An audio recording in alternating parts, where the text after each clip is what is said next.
So, good news. I'm happy to finally say that we have an engine. Black Friday just passed, and as most people know, it's the best time to buy a lot of things. And because of COVID, a lot of the car parts and things have been out of stock or overpriced or hard to get. And been a good time of the year. So I have an engine. I'm excited for that. Really excited.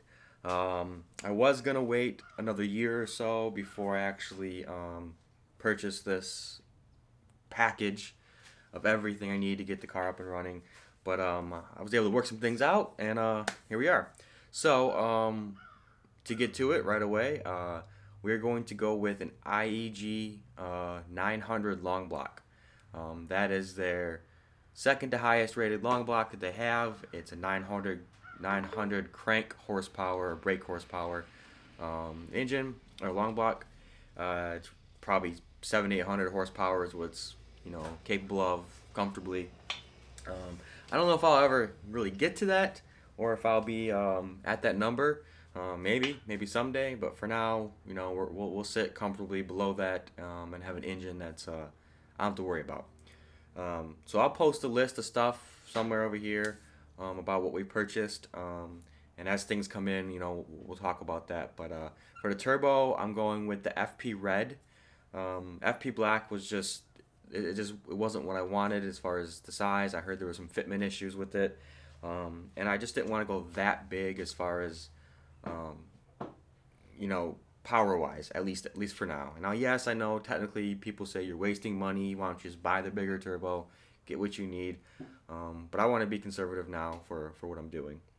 And then we're basically sticking with everything else the car had, mainly because of the tune. I don't want to mess with the tune too much, and I want to be able to have a break-in tune that I know works, and I just have to make a small adjustment.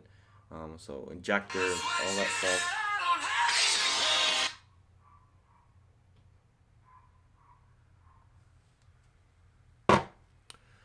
So let's look with the injectors and all the rest of the stuff that I had before, and then we're not going to worry about it too much there.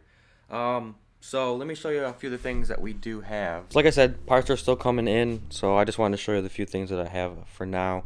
Right now, I'm just going through and organizing everything. As you can see, this is a mess, but it's my mess and it works. But cam stuff, some the rails for the fuel, all those different things. Cool thing I came across was I've seen some other guys do it. They take these old tackle boxes or whatever boxes and put some blue tape on it, and then they put the slots where the slots are, and you can kind of organize all your bolts and stuff. So that's been working out pretty well for me. One of the next things I did get with the motor that IEG recommended, so old regular 11 millimeter oil pump. We are making the upgrade to their new product that they've been testing.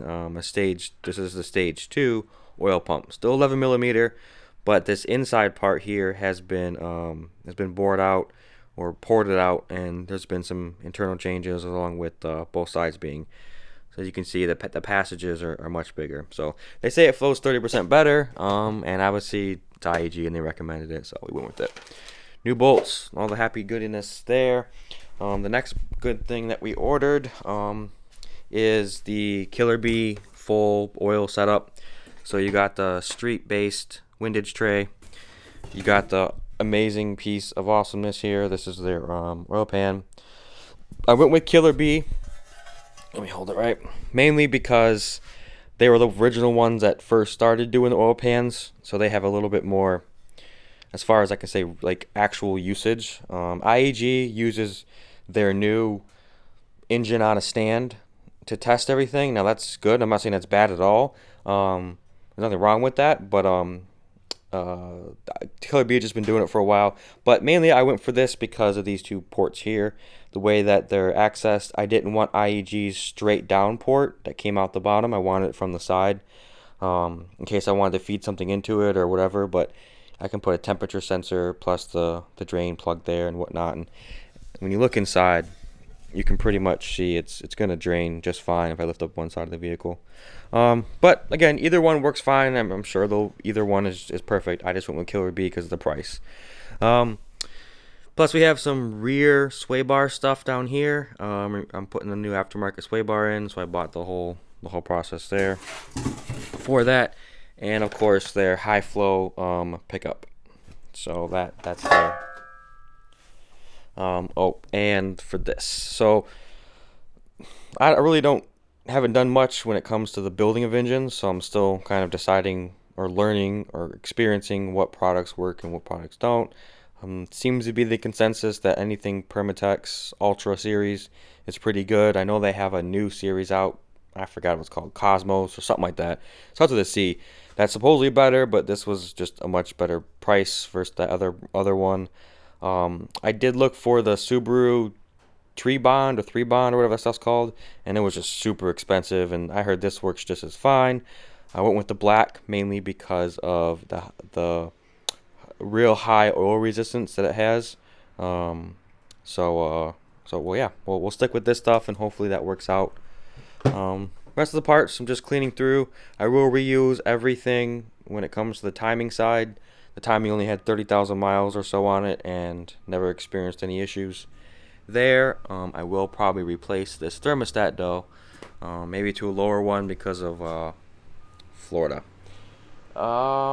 Oh, and I did want to show you guys my my mess here. So these are Perrin engine mounts, right? So don't mind the mess. I actually just worked on this yesterday and haven't cleaned up after it. I love these mounts. I love the way they work. They're simple. They're easy. I like the fact that you screw into the bottom versus the bolt being coming out of the device or the mount. Mainly because when you mount these to the bottom of the engine, you don't have a bolt coming out, making it harder to set the engine down in. Just from experience, I've lifted the engine a few times, and I just like that. Plus, it just works. It's simple. It's easy. The downside is this is aluminum, and it's thick enough from the side, but if you don't have these set just right, and when you're coming up from the bottom and you have to use washers, when things kind of move a little bit or whatnot, it seems to be that you just grab it at just the wrong angle. Not that I'm cross-threading, but you just grab it at a weird angle, and when you start to tighten down, I don't know, these just seem to strip out pretty well. Maybe these pair needs to go with a different thread or something. I'm not sure, but I personally don't really strip bolts very often, and this is the one time I've had multiple issues on the same exact thing. This is the second one I've replaced here, and I'm about to replace this one, but Perrin kind of, I don't know, gave me some crap about it and told me to buy a helicoil instead. But I drilled the hole too big, which is my fault, so I couldn't use a helicoil in the size that I wanted. So instead, I Joe's garaged it myself. So someone may yell at me who's an actual engineer, someone may not. I think this will work just fine. But basically what I did is I took this interior spot, and if you can look just inside, I actually cut or dremeled like an inlay or whatever you would call it, for the bolt to fit, and as you can see, it fits kind of flush. And then I grinded down the bolt head. I did look online to find out how much I can actually take off the bolt head before I lose integrity on it, and there's a way to find that. So this was about as much as I could take off. But now it sits pretty flush, enough to where it doesn't rub. And I'll show you what I mean by rubbing. If this is the other one, so you can see you don't have a lot of room in there. So I've experienced this enough. Worst case, this doesn't work out, and if that bolt ends up breaking or something else happens, I'm not too worried about that. The engine's not going to like fly out or anything. I've already experienced it from stripping last time, that not too much happens. And I'm not going crazy right now. I'll pick up the set of IEG mounts and get this original Subaru mounts.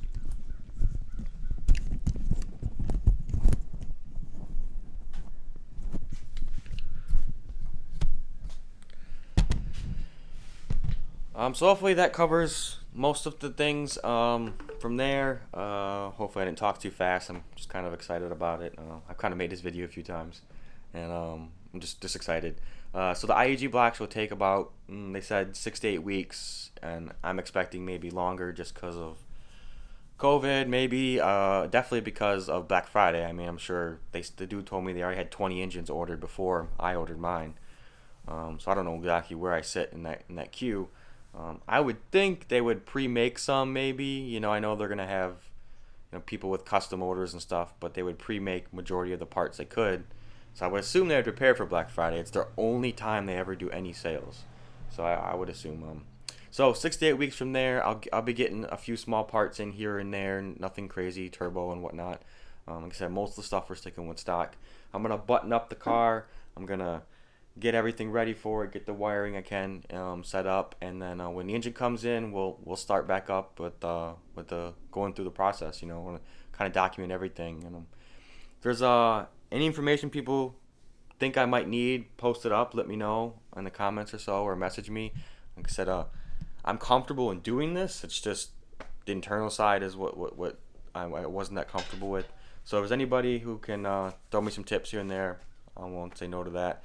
Or anybody who actually has done this before that has a gasket list, like all the gaskets or all the parts that they replaced on the engine, the nuts, the bolts, the outside casing nuts and bolts, every little thing that they went through that they added. They have a list of that they've already made themselves.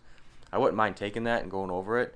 Right now I'm sitting through and going through videos of other people putting the engines together, as well as going through the Subaru manual, the repair manual, and kind of looking at what gaskets are being put where and where things are being like the ultra permatex stuff is being applied, and kind of documenting that, so I'm ready for it.